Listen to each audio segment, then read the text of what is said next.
High court की single bench, double bench के ये आदेश इतनी जल्दी, सुप्रीम कोर्ट कुछ भी कर सकता है, कोर्ट के आदेश पे ना मैं कुछ बोलूंगा ना मैं उस पर बहस करूंगा, लेकिन विजय जी के आंदोलन कर रहे हैं, ये मैंने सवाल पूछा, उसका उन्होंने जवाब भी दे दिया बिना पूछे। लेकिन वो क्या करें? आप लोग कहिए ना सरकार से आप भी कि 11 तारीख को पक्ष रख दीजिए, नहीं तो अधर में लटके ही रहेंगे।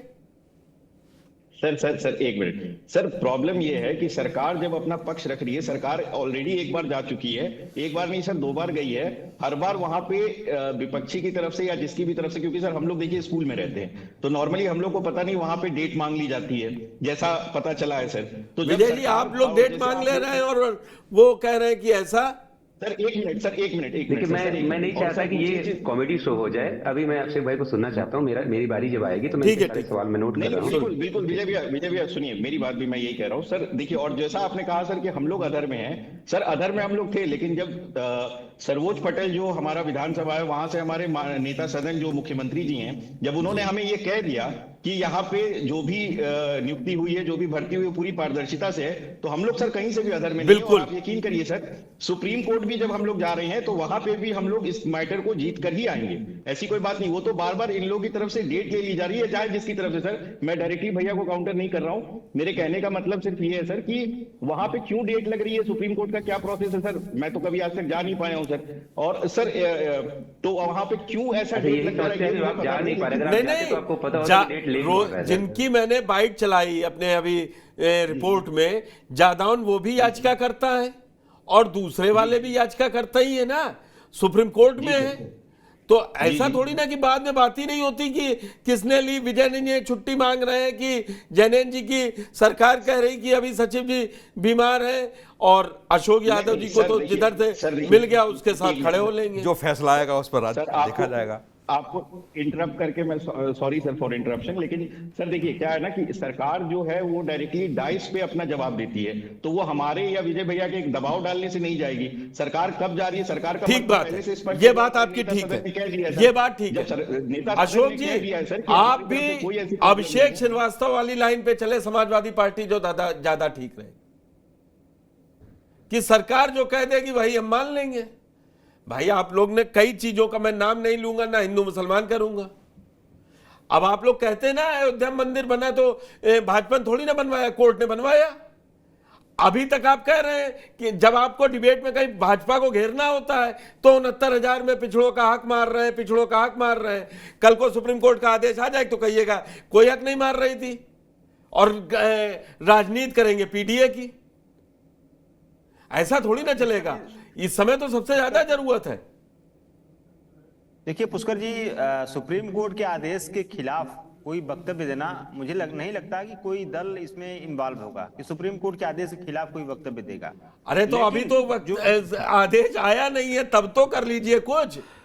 नहीं, मैं तो बोल रहा हूँ। देखिए पुष्कर जी, समाजवादी पार्टी लगातार 69,000 शिक्षक भर्ती के मामले में लखनऊ में जो महीनों धरना चला, तब से लेकर के विधानसभा के पटल पर भी ये मुद्दा समाजवादी पार्टी ने उठाया था, और आगे भी जहां जहां मौका मिलेगा हमको, वो कोई राजनीति इसमें नहीं हमारी है, हमारी सिर्फ यही हमारी मांग सिर्फ यही पुष्कर जी कि जो अन्याय हुआ है आज पिछड़ों और दलितों को, उनको न्याय मिलना चाहिए। और ये न्याय अगर माननीय मुख्यमंत्री जी दे देते, जो कि सदन में उन्होंने बड़ी अच्छी अच्छी बातें कही, चॉकलेटी बातें कही, तो वो न्याय उससे तो मिलेगा नहीं। न्याय तो अगर उनको देना होता, अभी विजय जी कह रहे थे कि मुख्यमंत्री जी को गलत चिट्ठी लिख के दी जाती है, वो गलत पढ़ते हैं, ऐसा नहीं है। मुख्यमंत्री जी उसमें संलिप्त हैं, ये जो भी घटनाक्रम हो रहा है उसमें ये विजय जी को क्यों जरूरत पड़ती है कहने का? और क्या विजय जी समाजवादी पार्टी के एजेंट लग रहे हैं या प्रवक्ता लग रहे हैं? समाजवादी पार्टी, मैंने कहा ना समाजवादी पार्टी उस समय शांत बैठी थी सदन के अंदर। पुष्कर जी देखिए, समाजवादी पार्टी को जहां जहां मौका मिला है, जब जब मौका मिला है, 69,000 शिक्षक भर्ती को मजबूती से हम लोग उठाए हैं। और मैं सबसे लास्ट वो कहते हैं ना, आखिरी में एनुअल जब रिपोर्ट कार्ड देखा जाता तो यही आखिरी जो अभी विधानमंडल दल की बैठक हुई उसमें आप कितना एक्टिव थे, और आप कोई 2 ट्वीट हमें भेज दीजिएगा। आपका नंबर मेरे पास, मेरा नंबर मैं मान लूंगा, मैं दूसरे दिन। चौहान साहब एक और बात है, आपके राज्यसभा सदस्य जो हैं वो देश के जाने माने वकील हैं, खड़ा कर दे। क्यों नहीं खड़ा करते आप, क्यों नहीं वार्ता करते उनके साथ? इन बच्चों को पार्टी फंड से क्यों नहीं पेमेंट देते आप कि जाइए हम लड़ाई लड़ रहे हैं आपकी? कुछ तो होना चाहिए ना समाजवादी पार्टी की तरफ से। सुनील जी आपकी बात को मैं एक्सेप्ट करते हुए मैं ये कहना चाहता हूं कि समाजवादी पार्टी इन अभ्यर्थियों के साथ है, लेकिन अगर हम उनके तरफ से पक्षकारी करेंगे तो भाजपा वाले कहेंगे कि हम लोग उनको उकसा रहे हैं। आप अरे कपिल सिब्बल, एक मिनट अशोक जी, आपको भाजपा वालों को कब से चिंता हो गई? आप तो सच के साथ खड़े हैं। सच के साथ, बिल्कुल बिल्कुल सच के साथ खड़े हैं। नहीं तो फिर भाजपा करे या ना करे, भाजपा करे ना करे, आपको क्या करना? पुष्कर जी, मैंने कहा कि जहां जहां हमारे अभ्यर्थियों को समाजवादी पार्टी की जरूरत होती है, हमारे राष्ट्रीय अध्यक्ष की अरे जरूरत एक होती छोटा है, सा सवाल अशोक जी, जरूरत होती है। एक सवाल छोटा सा, राजनीतिक बयान के अलावा, राजनीतिक बयानों के अलावा समाजवादी पार्टी का क्या सहयोग रहा है? मुझे उम्मीद है भाई, मैं कोई भविष्यवक्ता नहीं हूं, लेकिन कल जब यह आंदोलन लखनऊ में होगा विजय यादव जी का, तो समाजवादी पार्टी के राष्ट्रीय अध्यक्ष या समाजवादी पार्टी का मीडिया सेल उस फोटो को ट्वीट कर देगा कि देखिए इस कड़कड़ाती ठंड में इन 69,000 शिक्षक अभ्यर्थियों का क्या हो रहा है। तभी तो मैं कह रहा हूं कि राजनीतिक बयानों के अलावा इन अभ्यर्थियों के साथ आप कैसे खड़े हैं? बता रहा हूं सुनील जी, जी मैं बता रहा हूं, हम लोग सिर्फ बयान नहीं देते हैं। आप देखिए 69,000 शिक्षक भर्ती का जब प्रकरण चल रहा था लखनऊ में, हमारे कार्यकर्ता से लेकर के नेताओं तक ने उस आंदोलन में अपनी भागीदारी निभाई है। यही तो मुख्यमंत्री जी कह रहे थे सदन में कि टोपी पहन के गुंडागर्दी है, उन पर लाठियां चल रही। यही तो ओम प्रकाश राजभर जी का जिस दिन मकान घेरा था इन लोगों ने, आवास मंत्री आवास, तो राजभर जी ने कहा था बाद में कि वो मकान तो समाजवादी पार्टी वाले घेर रहे हैं। आज आपने इस बात को एक्सेप्ट कर लिया। और उस दिन समाजवादी पार्टी के प्रवक्ता क्या कह रहे थे कि केवल अभ्यर्थी हैं, हाँ हमारे लोग नहीं है, केवल अभ्यर्थी हैं। आज आप कह रहे हैं कि हमारे लोग उस आंदोलन में उपस्थित थे, तो वही तो हम कह रहे हैं। नहीं देखिए, ये गलतफहमी। विजय जी, अरे आप क्यों परेशान हो रहे हैं? मुझे सवाल ले लेंगे। आते थे, इसका ये मतलब नहीं वो हमारे आंदोलन का हिस्सा होते थे, चाहे समाजवादी पार्टी के लोग हों, चाहे बसपा के लोग हों, चाहे कांग्रेस के लोग हों, चाहे हमारी पार्टी के लोग हैं। विजय जी, मैं आऊंगा, आप लोगों को किसी राजनीति में नहीं ले रहा ना, आपके आंदोलन पर सवाल है। जो ये कह रहे थे कल तक कि नेहा यादव बैठी थी मेरे साथ सबसे पहली डिबेट में, समाजवादी पार्टी की प्रवक्ता बोली कि पुष्कर जी मैं दावे से कह सकती हूं कि कोई भी समाजवादी पार्टी का आदमी नहीं गया है। हाँ, बिल्कुल नहीं देखिए पुष्कर जी, मैं अपनी बात कर रख लूं।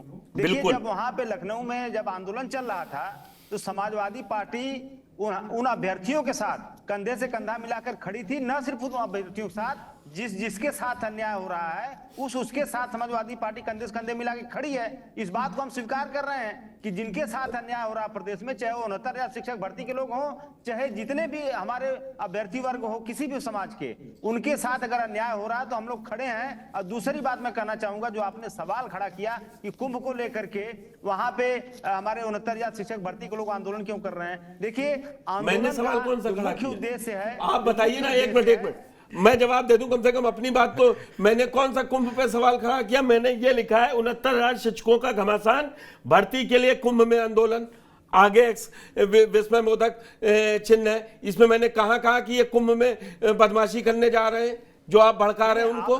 आपने देखिए, और मैंने वो बाइट चलवाई है जिसमें वो कह रहे हैं हम कुंभ में जाके भी बात कहेंगे। केवल अशोक यादव जी को आज एक प्रॉमिस तो करना चाहिए मंच पे कि अगली जब डेट होगी माननीय उच्चतम न्यायालय में, तो कम से कम राज्यसभा सदस्य कपिल सिब्बल इन बच्चों के साथ खड़े होंगे।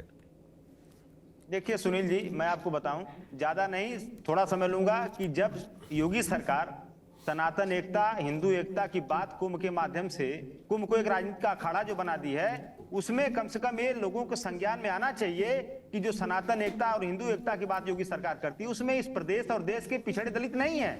एक जवाब देना पड़ेगा, एक जवाब देना पड़ेगा कुंभ का आपको अशोक जी।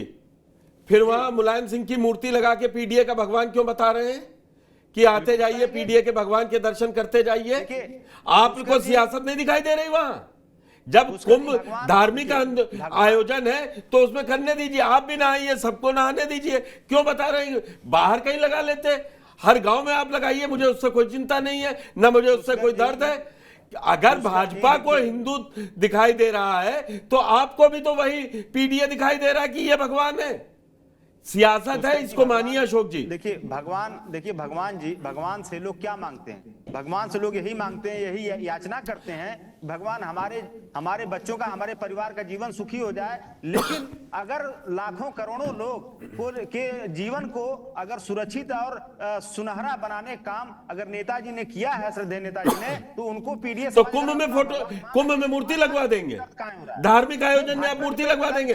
समाजवादी तो कभी धार्मिक आयोजनों में राजनीति लाते नहीं है। नहीं, समाजवादी सुन लीजिए पुष्कर जी, मैं आपको क्लियर कर दूं, समाजवादी पार्टी ने मूर्ति नहीं लगाया, हमारे पीडीए समाज के लोगों ने मूर्ति लगाया। अब